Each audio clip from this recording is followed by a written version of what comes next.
আমি শীতল করি ও তুই আয় আয় ভক্ত আমার বুকে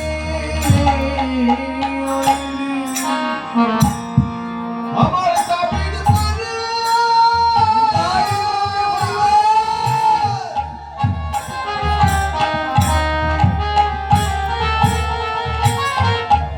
আমার দাবির পরে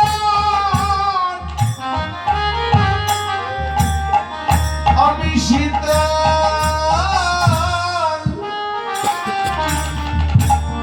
শীতল করি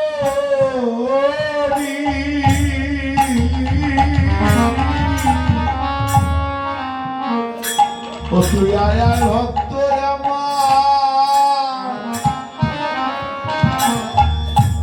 আমার বুকে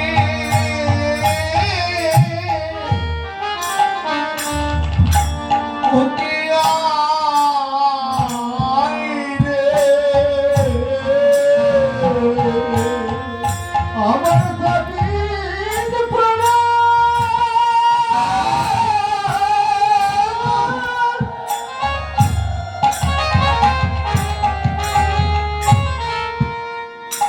আমার দাবির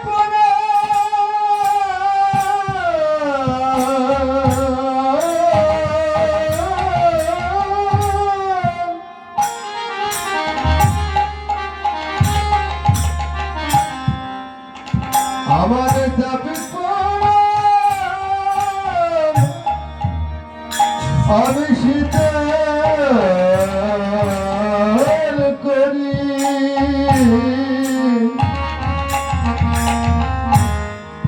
অধিকারে ভক্ত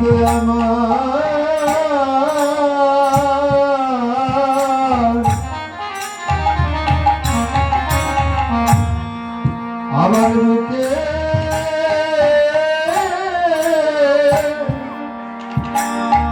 আমার বুকে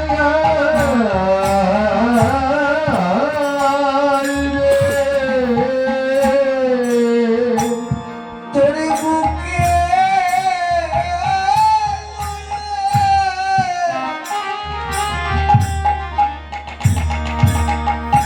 তোরে বুকে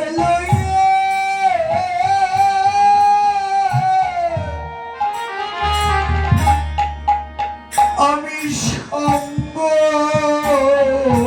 করি ও তুই আয় আয় ভক্ত আমার বুকে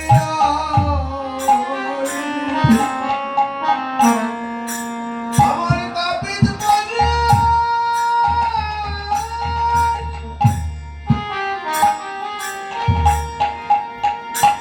আমার দাবির পরে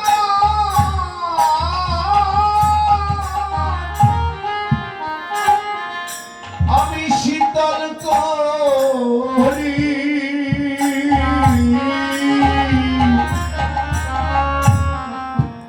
তুই আয় আয় ভক্ত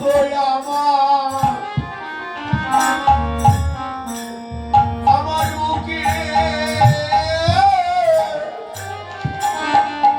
বুকে আয় রে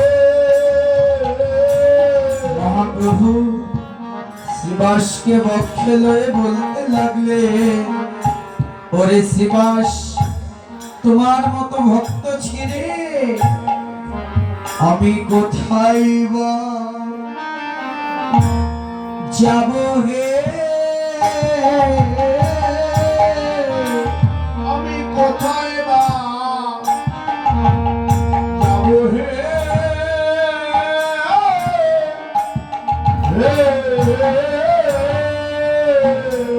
আমি কোথায় বা যাব হে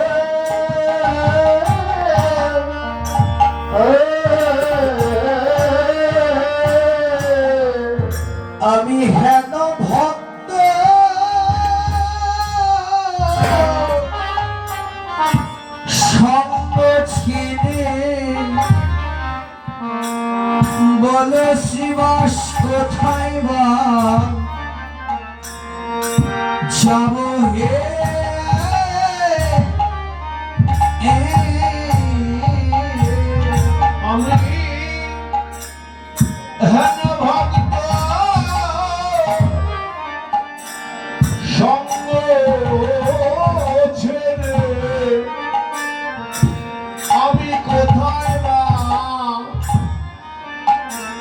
যাবো হে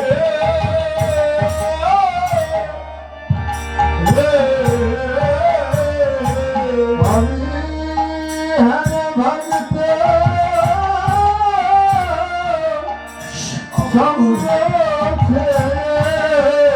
আমি কোথায় যাবো আমি কোথায় যাবো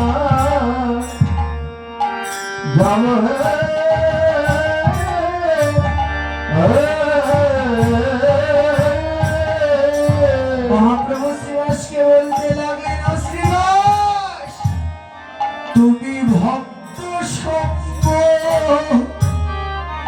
করো হে তুমি ভক্ত সঙ্গ করো হে ভক্ত সঙ্গ করো হে ভক্ত সঙ্গ করো হে তোমার ত্রিতাবি জ্বালা দূরে যাবে, ভক্ত সঙ্গ করো হে তোমার ত্রিতাব জ্বালা দূরে যাবে ভক্ত সঙ্গ করো হে তোমার ত্রিতাব জ্বালা দূরে যাবে ভক্ত সঙ্গ করো হে ত্রিতাব জ্বালা দূরে যাবে ভক্ত সঙ্গ করো হে শিবাস হরি নাম করো হে হরি নাম করো হে শিবাস হরি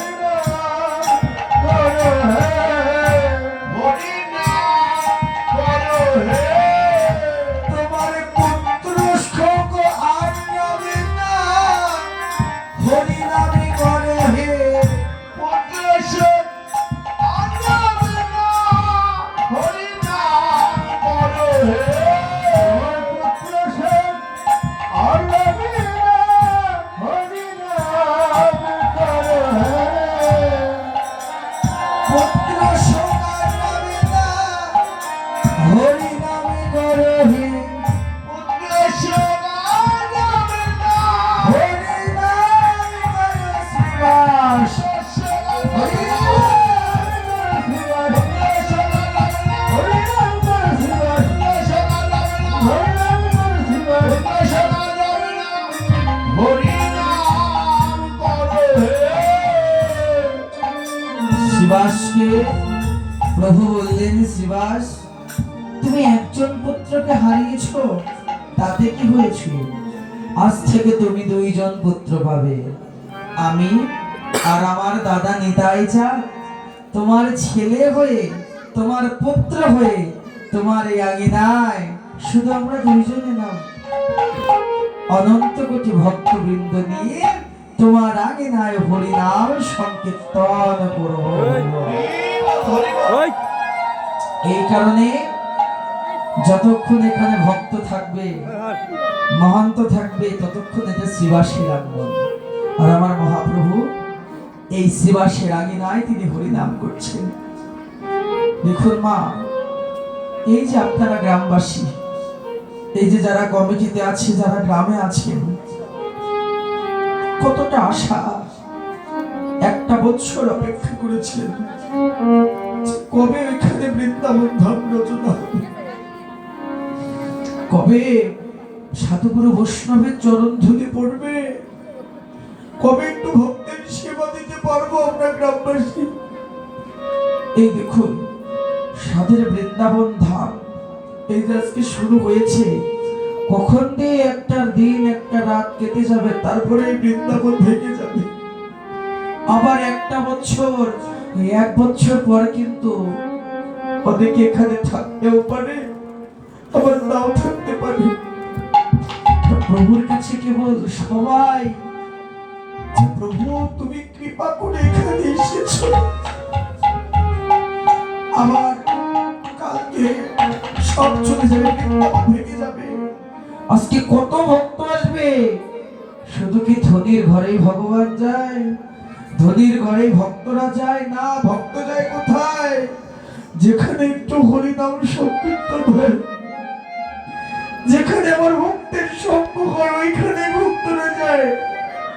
এই কারণে প্রভুর কাছে তোমরা প্রার্থনা করো, প্রভু বড় আশা করে তোমার এই বৃন্দাবন ধাম সাজিয়েছি।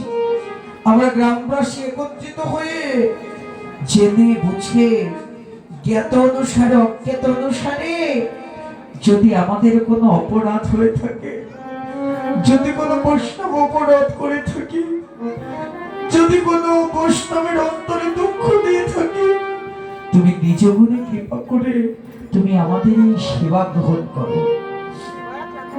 আমরা জানি আমরা তোমার সেবার যোগ্য না, এখানে কিছুই তোমার সেবার যোগ্য না, কিন্তু প্রভু তুমি তো জগতের পরম পিতা, তুমি পরম পিতার আমরা হচ্ছে তোমার অধম সন্তান। কুসন্তান যদিও হয়, কুপিতা প্রভু নয়। কৃপা করো, আমাদের অধমদের প্রতি কৃপা করো। আমরা যেন প্রত্যেক বছর এখানে বৃন্দাবন সাজাতে পারি। যতক্ষণ দেহে প্রাণ আছে ততক্ষণ যেন আমরা এই বৃন্দাবন সাজাতে পারি।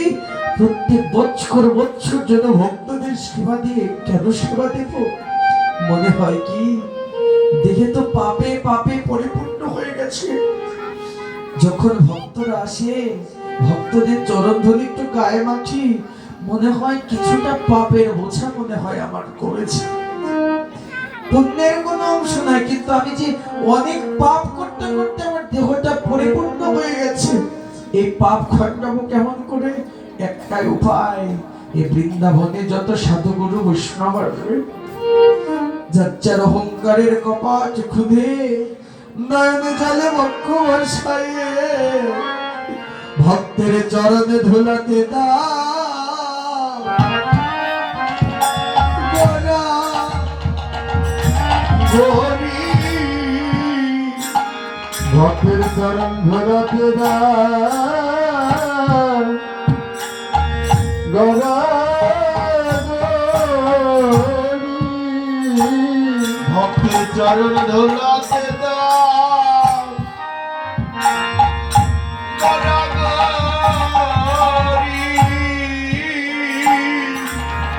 ভক্তের চরণ ধরাতে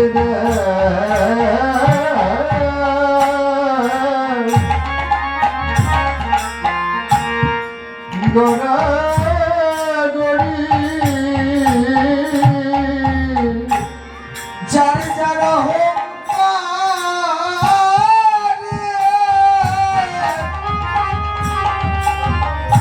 যার যার অহংকার